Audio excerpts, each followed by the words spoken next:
भगवान मगर देश में आते हैं, माना मगरमच्छों के देश में आते हैं, जो छोटी छोटी मछली हो तो हप कर जाते हैं, इसका बेनिफिट क्या आता है?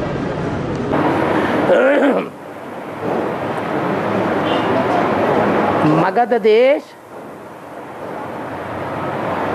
मुरली में बोला है मगरमच्छों का देश है,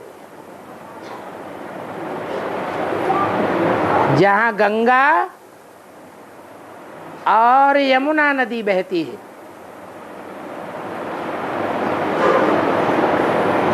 गंगा नदी में भी बड़े बड़े मगरमच्छ होते हैं और यमुना नदी में भी बड़े बड़े मगरमच्छ होते हैं। गंगा की सवारी किसके ऊपर दिखाते हैं?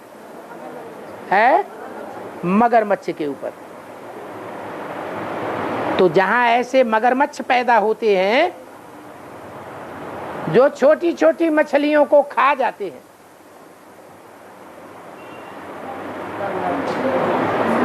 ये मत्स्य न्याय कहा जाता है। मत्स्य माने मछली, उनका न्याय क्या है? जो बड़ी मछलियां बने वो छोटी मछलियों को खाए, ये उनका न्याय। तो महापापात्मा हुए या पुण्यात्मा हुए?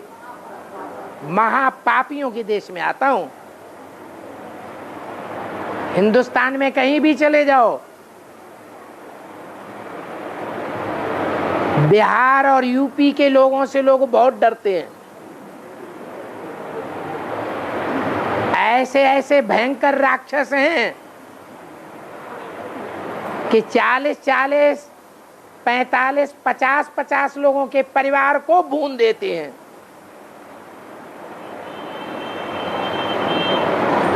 इतना बड़ा थर-थल्ला मचाने वाले हैं। पूरे ही मगरमच्छ हैं, सीधा ही निगल जाते हैं। ऐसों को कौन कंट्रोल करेगा? ये आज की गवर्नमेंट कंट्रोल करेगी? है? मायावती कंट्रोल करेगी? नहीं कर सकती। ये बाप ही है जो कोई से डरता नहीं है।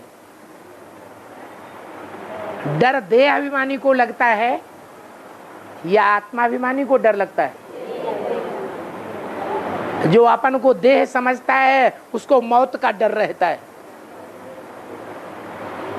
उसको अपनी देह है ही नहीं तो उसको मौत का कोई डर नहीं। इसलिए मगरमच्छों के देश में आता है। ब्रह्मा कुमारियां क्या समझती हैं कि माउंट आबू में आता है। माउंट आबू में आता है या मगरमच्छों के देश नॉर्थ इंडिया में आता है?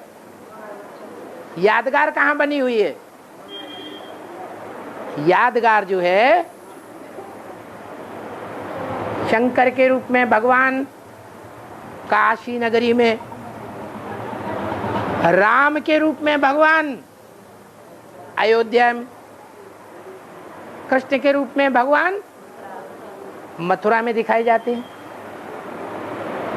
तो यहां से प्रत्यक्षता रूपी जन्म होता है।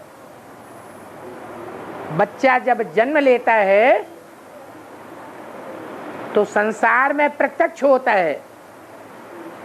जन्म लेने से पहले गुप्त होता है या प्रत्यक्ष होता है?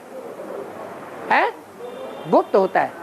तो अभी भगवान गुप्त पाठ बजाय रहा है या प्रत्यक्ष हो चुका है? है? गुप्त पाठ बजाय रहा है। गुप्त पाठ बजाय रहा है माने गर्भ में है, अभी संसार के सामने प्रत्यक्षता रूपी जन्म नहीं लिया है।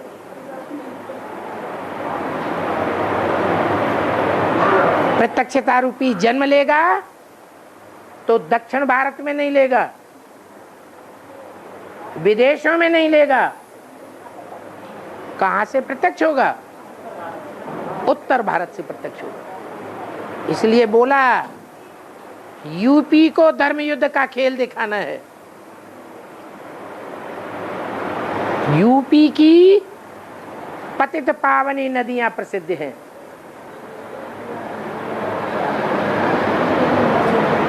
वो पतित पावनी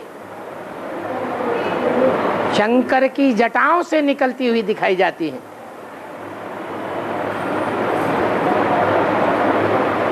जो सारे संसार को पवित्र करने के निमित्त बनती है।